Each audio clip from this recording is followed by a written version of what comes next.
Welcome to the Broncos podcast with Troy Rank. I am your host, Troy Rank from the Denver Post. Hope you're having a wonderful start to your weekend, wherever you are. Thank you so much, Broncos country, for listening. A huge week.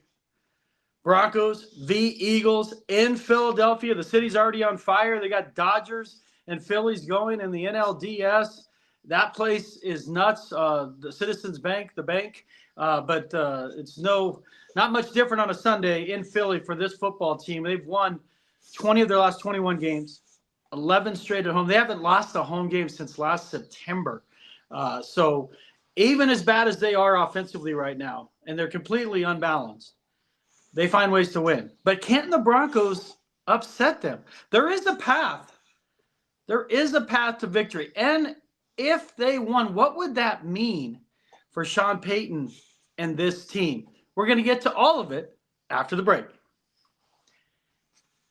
Have you been injured in a car wreck or hurt at work? What are you waiting for? Give my friends at Hoggatt Injury Law a call.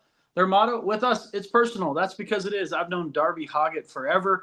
We traveled the country watching our boys play baseball. We became good friends. A lot of his clients become his good friends. And you don't even have to pay Darby up front. If your case goes as planned, Darby will be the one paying to you. Now, listen, get this number, get it down. The way to reach Darby is 1-833-464-4288, 1-833-464-4288, or visit the website at hoggattlaw.com.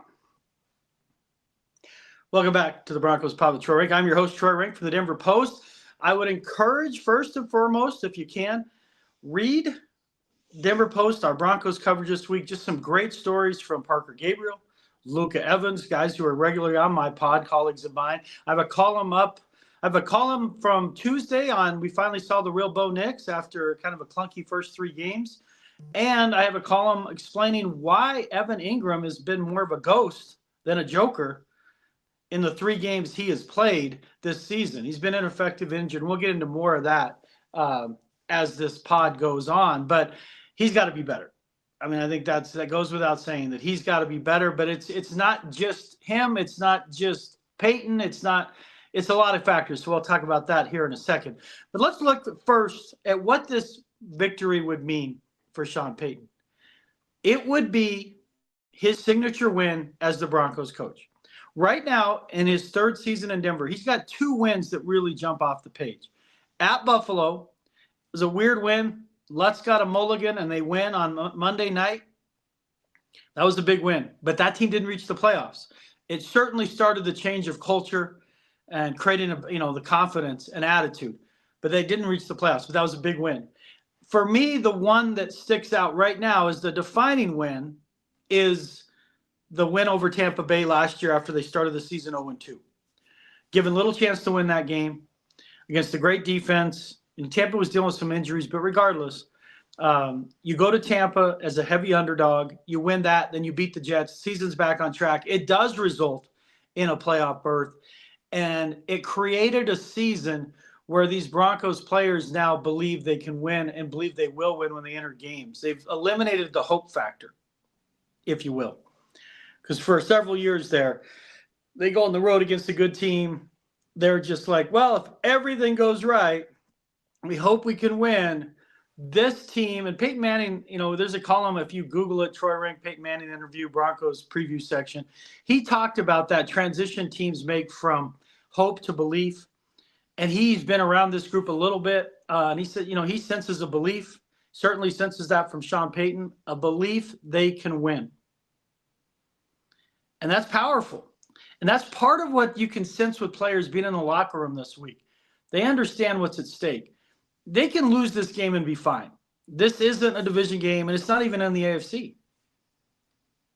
But you win this game and go to 3-2, and you beat the Eagles, the defending champs, in their park, in front of their fans. That changes the narrative in the season of now you go back to where you were in your coach's mind and maybe even some national pundits' minds that you're a Super Bowl contender. Right now, they're not. They're clearly behind the Chargers, and maybe even the Chiefs passed them last week. I don't believe in the Chiefs this year, but they deserve all the respect. Mine is more of the regression to the mean that, my baseball days, just eventually a lot of things with the Chiefs feel like there's going to be a course correction, but they're getting healthier, and their offense was explosive with the return of Xavier Worthy. So now in the AFC, you've clearly got the Bills. The Ravens are in huge trouble, huge trouble. They can still make the playoffs because that division's a mess right now, but they're in huge trouble. But you look at the Broncos, they're behind the Chargers. They're still going to be behind the Chiefs. Now, you beat the Eagles, a team that already beat the Chiefs, and you beat the Eagles at their place. That's a different conversation. Now you're talking about a team that's got some cachet. You're talking about a team that's doing something you didn't think they could do. And that's what we talked about, and I did on this pod when they lost to the Colts. Now you're chasing a win on a place you didn't think you're going to win, at least as externally we didn't. I had them beating the Colts and being 3-1 at this point and losing to the Eagles in a close game, which I still think probably will happen. But I had them being 3-2 going to London. Right now they're 2-2. Obviously, now it's down to a 3-point dog. A lot of people are betting Broncos on this. I think it's the Broncos fans certainly, and obviously the fact that the Eagles' offense is a mess. I mean, they're averaging 138 yards passing per game. That's like Monarch High School under the days of Phil Bravo running the wing T here. That's just not a lot of yards in the NFL. And they had 0 yards in the second half passing. But they find a way to beat you, which gets us to our first topic, the Tush Push problem. This Eagles team reminds me so much of those last Patriots teams that won championships under Tom Brady and Bill Belichick. It's ugly. It's certainly ugly offensively. They're really good defensively. They're relentless in the red zone on both sides of the ball. Don't turn the ball over, and they'll kick your ass on special teams. But it doesn't look great. It's not aesthetic in the way it's going to be presented. And that's kind of like the Tush Push. This is a team that, as bad as they are offensively, and Saquon Barkley has not gotten going this season, but as bad as they've been offensively in terms of being unbalanced in the passing attack, it's created the llama drama and the drama llama that is A.J. Brown. They stay on the field, and they win on third, and they certainly win on fourth down. They win on third and fourth and short more than anyone because of the Tush Push. So you're probably going to say, Troy, you want it banned, don't you? You think they're cheaters. I don't. I coached forever, 15, 16 years, played forever, and I've been doing this job for 35 years. If you cheat, you do steroids, you're banging on trash cans, that's different. The Tush Push is a completely legal play. As of now, I have about 99% certainty it's going to be banned after this season. But to that point, my issue with the Tush Push is simply this. It's allowed. It's a unique play because of the way they run that quarterback sneak and the fact Jalen Hurts can basically squat 600 pounds and is built to burrow as well as any quarterback maybe in the history of the game. And they have drafted guards who weigh about 350 pounds. They're huge in the center of the line. Their cards are bigger than the tackles I covered when I first started covering the NFL. That's all part of it, and that's by design. My issue with the Tush Push, there's two issues specifically. Number one, if you're going to allow this play, and I don't really want to hear the safety argument. I don't think it's great for the health of players when you got guys jumping on your backs of your legs and stuff. It's not. But that's not a reason necessarily to ban it. The reason it would get banned is because it's a predictable outcome. You saw how they changed the extra point and moved it back to make it an adventure. You saw what they've done with kickoffs to make it an adventure to create scoring and excitement. The NFL, as much as we joke about it scripted, does not like things that feel scripted. And with gambling being so prolific these days, if you're betting in-game gambling and they get to 4th and 1 and 3rd and 1, is there a more sure bet in sports right now than them converting? So there's reasons the NFL would ban it because of the predictability and the success rate, which sucks for the Eagles. It's not their fault. They're great at it. But my issue with it is this. Officiating. NFL officials, you guys all watch the games, Broncos country. You're totally into it.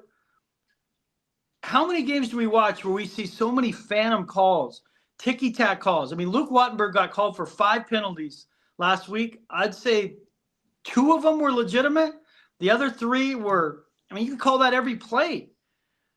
And that's the point. We joke that if you wanted to call holding on every play, you could in the NFL. And some of these officiating crews seem to take that seriously at times.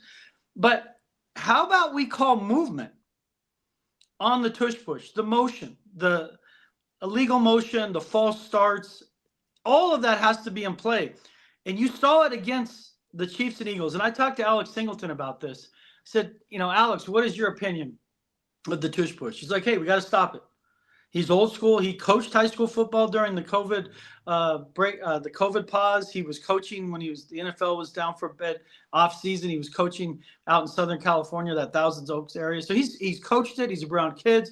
He sees it from that angle. He's played in the CFL. Now he's an NFL starter and been so for 3 years. He says, hey, if you don't like it, stop it. Until it's banned, we got to stop it. And that is 100% accurate. And I love that attitude. Like, don't make excuses. But I said, do you ever go to the officials and say, hey, we know they're going to do it. We get it. But can we watch the movement on the line? And he said, hey, you don't go crazy with that because the coaches are already wearing them out. Sometimes you try to put a bug in their ear. But again, you pick your spots. But he pointed out that after that Chiefs-Chargers game, when it was clear there was movement and false starts, that officiating crew probably got, reprimanded or at least graded poorly, if you will, like an NFL player would be in film session, and at least puts it on the radar. But they've got to officiate it more. It's not just correctly, but more consistently. Because here's the deal. They have the advantage, the way they're built, the quarterback, and all of it. You can't have guys, especially the guards, getting a tick start to burrow underneath and get underneath leverage on the defensive player. Because if they're not going to officiate it correctly, and you saw Washington in the playoffs freak out and just have the linebacker safety jumping over the line. And eventually that would have been ruled a touchdown because he did it twice. And they're basically like, if you do it again, because it's on the 1 yard line, we're just going to call a touchdown. Well, what if you just kept doing it at midfield? Would eventually they eject someone? I'm sure there would be some consequence beyond just moving it up, 5 yards each time, 10 yards each time. But it brings into question this. If you're not going to call the false starts consistently, which would move them 5 back, which takes that play out of the equation. So if they're going to do it, they need to do it legally within the rules that exist. It is a legal play. We all agree on that. But they still have to execute it legally without movement. And given the number of ticky-tack calls throughout an NFL game, when you look down the line and you see guys' heads moving, guys clearly offsides in front of the ball, like that stuff has to be called. Right? I mean, it's not a hard call. It's right in front of you. You're looking right down the line. That's number one. Number two, if you're not going to call it, then why don't we allow the linebacker to push the nose tackle just as the tush push with the players behind Hurts able to push him? Why don't we allow the safety and the linebacker to push the nose tackle on the snap? So that's kind of my point. If you're not going to officiate it correctly, then you should allow defenders to use leverage in the same way that the offensive players use leverage. And you're down, so I've got my linebacker over my nose tackle, and on the snap, I'm shoving him in. And again, there's a little bit of hyperbole here. I get it, but that's my point. Officiate it correctly. They can't be moving around. You can't have more movement than a dance sequence by like the Backstreet Boys from the 80s. Like, come on, what are we doing? What are we doing? Might have been 90s. I don't listen to Backstreet Boys, but I know the dance. But you can't have that much movement. And if you're not going to do it correctly, then I say let the defense have their own version of the tush push, shoving the nose tackle. Would the Eagles like it if somebody was shoving the Jalen Carter into the center? I think they would say that's a safety issue. And then we start getting back into that other argument. Sean Payton said he wasn't bothered by that basically his bullshit monitor went up when they called it a safety issue. But the Broncos voted to ban it. Let's remember that. As much as Payton, he said he was misunderstood. I think he means he was misunderstood. That he doesn't have issue with the safety part of it. But ultimately, the Broncos voted to ban the play. And that's why I think it's going to be banned after the season. But that doesn't help the Broncos on Sunday. So my thing is officiate the thing correctly, please. Can we officiate it correctly and be fair to the process? And that could be the difference in the Broncos winning a close game. And I'll have my prediction at the end. But officiate it correctly. But why do they have a chance to win? What are a couple of the key factors? I'm going to get into that after the break.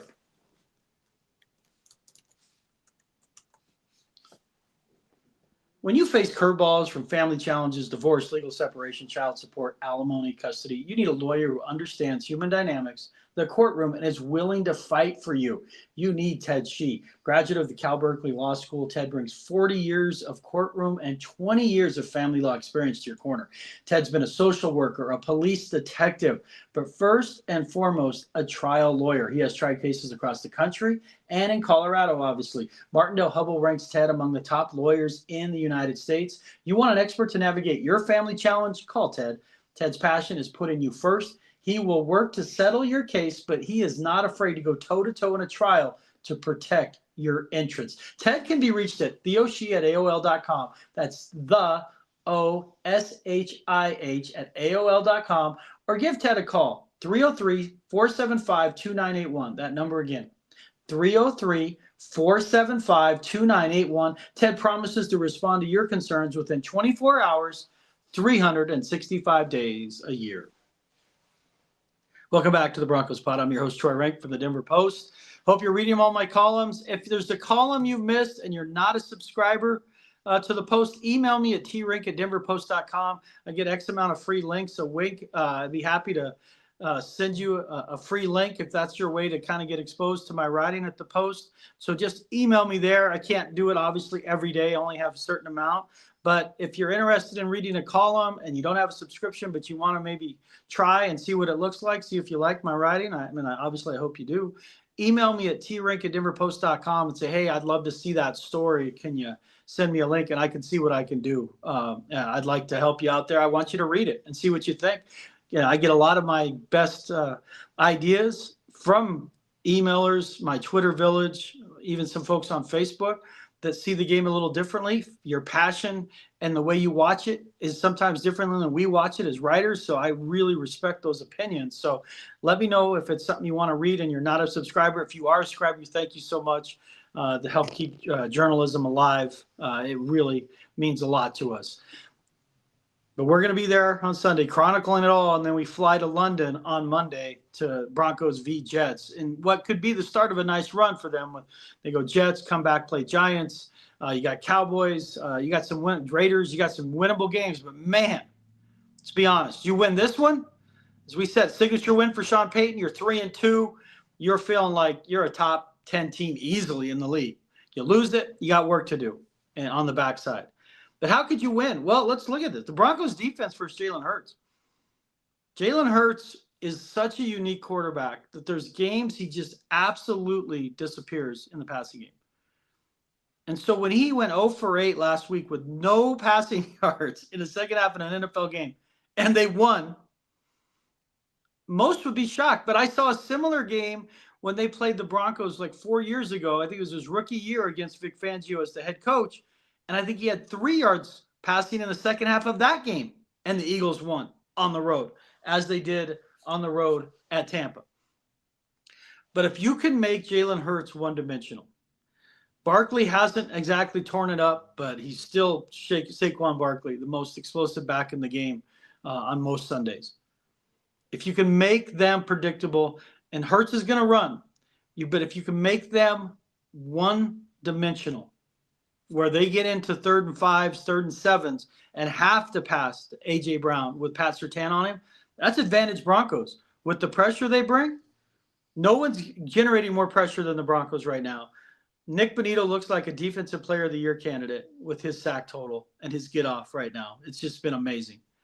But can you keep them in 3rd and long? Because they have great weapons. Dallas Goedert, Devontae Smith, A.J. Brown. Their weapons are better than the Broncos. I mean, it's not close, frankly. But they haven't been getting to them in the pass game. So when you look at this defense, if you're going to win, number one, you got to stop the run, and it stops the relative turn. You got to slow the run, force them to throw the football more than they would like. Number two is you've got to have a plan for Dallas Goedert, the tight end. Broncos typically get gashed by tight ends. Whether it's Tyler Warren this year in a game that, his play contributed to the Broncos losing. But historically, it feels like since Danny Trevathan left after Super Bowl 50 that they have not been good at covering tight ends. Singleton, to his credit, he looks better. He's almost now a year removed from surgery. He's closing in on that milestone. He looked much better, much faster, more instinctual in terms of his movements. Because you're rusty when you sit out essentially all but a few games. It takes a while to get back into game speed. You can get healthy and lift and off-season workouts and all that and feel great, but it's just different. You got to do it in the game. He looks better. They need he and Sternad to play their best games. Obviously, we know no Dre Greenlaw. He's not going to be. He's going to end up missing the first 7 games. But you can't allow Goddard to beat you. And if they're not great passing, then how do they beat you? Well, the chunk plays. Devontae Smith's a guy that literally could have a game where he goes 2 catches for 72 yards. He's kind of Marvin Mims in that way. He's better than Mims, but you know what I mean statistically. So you've got to be able to create 3rd and 5 and longer, consistent, with some consistency. Got to be able to manage the tight end. And you've got to eliminate the chunk plays. And if those chunk plays happen, you keep them to a field goal. Keep them to a field goal. Win the red zone. Play the game that they play. You're going to give up yards between the 20s. Keep the ball in front of you at times.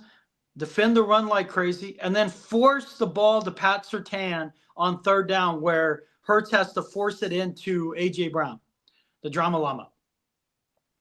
That's advantage Denver. But you can only do that if you're playing complementary football. If you're staying on the field. If you're avoiding the 3 and outs. That's, again, part of playing the game the way they play the game. You stay on the field. You saw it last night with San Francisco. How did they upset the Rams? The Rams could not get off the field defensively. I think that one drive was 18 plays, like 90-plus yards. It takes the momentum away from your offense, and you can't score when you're not on the field. Duh. And secondly, it imposes a will. Like, hey, you can't stop us. So we're just going to go 4 and 5 and 10 and 11 and 8 and 7 and 4. So the Broncos, I'm not saying 18 plays, 19 plays, but you can't have the 3 and outs because what happens is your defense gets worn out. You're on the road, and then you're susceptible to that big play. And the Broncos were susceptible to that in the first 3 weeks. They played much better against the Bengals, but the Bengals are terrible offensively. Now they have great receivers and a good tight end. I mean, you take Jamar Chase, T. Higgins, and match them up 1-2 with anybody in the league, but their quarterback's awful right now. But again, Hurts statistically has been awful, and in the second half is just an absolute ghost. So keep them in 3rd and 5 and longer and stay on the field. Well, how do the Broncos stay on the field for this upset? Well, they're going to run the ball. You have to commit to it. J.K. Dobbins is proving he's a top 5 back in the league right now. Whether he is in December, that doesn't matter. He's a top 5 back right now. I wrote about this before the season. The guy's one of the best September, October performers in the league the last couple of years. Ride that horse. Feed him. No. Feed him. Feed them the line and feed him. Not only can he hurt you in multiple ways, Dobbins, he's bilingual. He can talk trash in multiple languages. But you got to feed him. You got to establish the run and create balance for Bo Nix. Because when we saw the best of Bo against the Bengals, it's because they're balanced. They were less predictable. They still threw too much for my taste. But you want to beat the Eagles? That's that game plan we talk about. 22 for 30, 220 yards, 1 touchdown, no turnovers. And you run on the ground, you're 150 yards on the ground. And, Dobbins is 80, 90 yards, somewhere there. Harvey's 50 to 60. That is a blueprint. But it won't work for Nix if Evan Engram's not part of this plan. And I wrote about him today. I encourage you to read it because I get a lot of emails. And obviously some of it's fantasy league driven. I totally understand that. I thought going into the season he would be their number 2 receiver behind Courtland Sutton. That was the hype. Now you're like, we just hope he's a factor? I mean, what the hell is going on? What gives? I mean, the guy's supposed to be this dude, and he's a platoon player with Adam Troutman. So what is happening? Well, if you read my column, and this is, I'll give you the Cliff Notes version of it, there's a couple of things going on with Engram. One, he's been injured, and he hasn't looked particularly healthy. He looked much better in the second half of the Bengals game. That's number 1. So he's got to work through a calf and a back issue. Number 2 is this. They are not trying to get him the ball early in games. He has 1 target in the first quarter in 3 games. Why is that? Well, to their credit, and I don't mind this, they're trying to run the ball and establish an identity as a more physical team. Unfortunately, that's taking Engram off the field. I thought he would be a functional enough a blocker that he's on the field in those run plays, at least a chunk of them. Adam Troutman, just for an example, against the Bengals, was on the field for 29 run plays, Engram for 8. And why is that a problem? They're like, what does it matter? He's a flex tight end. Here's the problem. Against the Bengals, he had 7 targets, and he's had 13 targets this season in 3 games. It's a low number. It's not great, but it's not terrible. When they go to him, if you watch the film, he's almost always the number 1 route of the play, the primary read. And like me, I watched initially, I said, that's great. Call the damn play for him. Get him the ball. Well, the problem is this. If they're so intentional with it when he's in the game, it becomes a tell. We watched this with Philip Lindsay. His last year in Denver, they never threw to him in the passing game. They were convinced he couldn't catch. So every time he was in, the defense is like, run. You can't have tells like that in the NFL. These guys are too fast, too good, too smart. You can't be tipping them off that way. So you need your tight end enough in the game on run plays to where you don't know what they're doing when he's in the game. Because right now, when Ingram's in the game, it's 40% of the snaps. He's getting the ball. He's getting the ball a large proportionate number of times in those 40% of snaps that make it a tell. And that's the final part of this, is that he has not developed chemistry with Nix as a safety valve, as a bailout option. And as a tight end, that's huge to your game. That stuff breaks down, Bo climbs the pocket, moves to his right. Yeah, that's where you want that little dump down, 8-yard dump down to the tight end.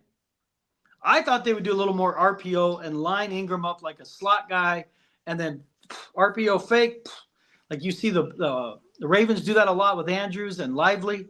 You used to see it more with Kelsey. I thought we'd see more of that. We're not. He's only playing 40% of the snaps. Troutman's playing 53% of the snaps, folks, because they're running the football, and Troutman's running some of the same routes that Engram does. So Ingram's not getting the play. Ingram's lowest percentage of snaps in a season before this year was 67% in 2018 with the Giants. So they need to get him on the field more. That number's got to be 55, 60 at some point this season. He's got to be part of the run game, even if he's boxing out. Shannon Sharp learned that. Like, you got to be able to box out and be functional. You don't have to be a guy that's imposing your will, but you got to be on the field when we run the ball, so when we do throw to you, they still think it's a run play. But they got to get him involved. And you look at the tight ends. You guys know this with Vic Fangio. He'll give up yards to tight ends. They'll tackle well, but they've kept tight ends against him, 14 catches, 97 yards. Kelsey had the best game, 6 for 71. He had plays of 23, 16, 80, 18. Engram in this game, if the Broncos are going to win, they have to have a situation where he has either a big drive or a big play, 35, 40-yard play, or he has a huge breakout game. I'm not holding out necessarily hope for that. And when I asked Sean Payton about it, and I apologize, I would have the video here, but my sound yesterday was not great. But he basically said to me, we're not looking at a game after the Bengals and looking who got targets and touches. This isn't fantasy league. And it was a jab at me. I get it. I don't care. And he's just saying we won. Who cares? We've had games when I coached Michael Thomas and Jimmy Graham, some of the biggest wins we ever had, and those guys barely got touches, and we won. He's right. But those guys had superstar roles in his offense. Engram, to me, the way Payton talks about him, he talks about him like he's a role player. And he's the one that told us all he was the Joker. That's the thing. If you had brought in a backup tight end from the Saints and you're like, yeah, his role is going to be whatever it is, you are the one saying you got to have a Joker. The Joker by nature is the guy who creates mismatches in space against linebackers, safeties for the most part. You were the one that said that's what he was, not us. He's not a Joker. He looks like the Penguin. Like, it was you, Sean. So, like, he gets defensive about it. I get it. He was defensive last year about it when we asked him about the tight ends, and his first year. Because the tight end production from the Broncos in the passing game has been atrocious. And he predates him. It goes, they haven't had a great tight end since Julius Thomas back in 2014. Noah Fant had 1 year in there. I think it was 2021 that was halfway decent. Really no yards after catch. And again, that's what we thought we were getting with Engram. So when he says that, I get it. You're trying to win. And Engram, to his credit, great teammate, unselfish. After the game, he spoke to my colleague Luca Evans saying, hey, I'm knocking the rust off. It felt good to get out there. I felt more part of it. They're calling plays for me. It's up to me, the Joker role. I don't care. It's just I got to make plays when they give them to me, and it's about winning. It's about winning. It's about winning. That's a great attitude. But if they're going to be more than a 10-win team, he can't be a guy. He's on pace, folks, right now for like 34 catches, 235 yards. That's what Engram was last year, or Lucas Kroll. That's not going to work if their offense is going to reach its potential. So keep an eye on that. Can Engram have one big play, one big drive, or a breakout game? I think that's the key to an upset in what's going to be a close game. And we already talked about that last one. I kind of incorporated into that Broncos D. Broncos got to stop the run, make them one-dimensional. Folks, this is a winnable game. But I'm not crazy enough to pick them to win. Do I think they can win? I absolutely do, because of the way the Eagles are playing offensively. But here's the deal. I don't trust the Broncos special teams to play clean right now. They've had bobble punts. They've had turnovers on punts. They've had a block. They've had a screwed up leverage play on a field goal. They've had missed field goal. They had a 71-yard kickoff return against them. For them to win, we talked about Engram, but you got to play clean football, and you've got to be either equal or win on special teams, because that's where the Eagles, that's been their X factor, the changeup for a pitcher, the strikeout pitch is. They've been really good on defense in the red zone, if not great. They stay on the field offensively, even though there's nothing sexy about it for the most part. But then they'll punch you in the face on special teams. They've had back-to-back weeks where they had a field goal return for a touchdown and a punt return for a touchdown. Crawshaw's got to play great as a punter. Lutz has got to go, if you're going to win a game 23-20, he's going to have to be nails. Well, that's 3 field goals, make every extra point. You saw last night with the Rams. They're losing close games right now because their special teams stink. They got stuff blocked against the Eagles. They've had, I think, 4 kicks blocked now. I mean, that's atrocious. And they had a extra point block and a field goal block last night in a game that went to overtime. And that's the kind of game I think the Broncos could play, is that version of what the Niners did to the Rams. Stay on the field, gorge the clock, have a couple big plays mixed in there. Again, if you win the turnover battle, that's obviously key. But clean football, stay on the field. Engram needs to be at least a factor on a drive, a play, somewhere in there. We've got to be talking about him after the game. You got to win on special teams. Unfortunately, I see him losing a close game. I have him losing 23-20. But for those who are picking him, I get it. And all the money is shifted that way all week. It would be a signature win. I know you all will be watching. It's an early one, folks. You got to get up. It's going to be that 11 a.m. Early start time. And then Broncos, my understanding, will go back to their hotel and then fly out a few hours later to London. And I'll be out flying to London that night. I cannot wait. The highlight of the Nathaniel Hackett tire fire season was going to London that year, and they won that game. And they won that game. So this is an exciting time. Can't the Broncos get that signature win? You should have hope, Broncos country. But the Tush Push wins 3 or 4 times. If the Eagles win on special teams, no chance. If the Broncos keep them at 3rd and 5, they win on special teams, and Evan Engram is no longer a ghost in uniform. We got something. Folks, I could not do this podcast without Darby Hoggatt of Hoggatt Injury Law, my A1 from day one, my man Ted Shih from his family law practice. Please, if you need help in those areas, give him a call. Tell him I sent him your way. And, of course, Danny Bailey and Nate Lundy of Mile High Sports. They provide the platform. They make all of this possible. I could not do it without them. Broncos country, I do this pod for you. Happiness that begins with me. Go out there and have a great day.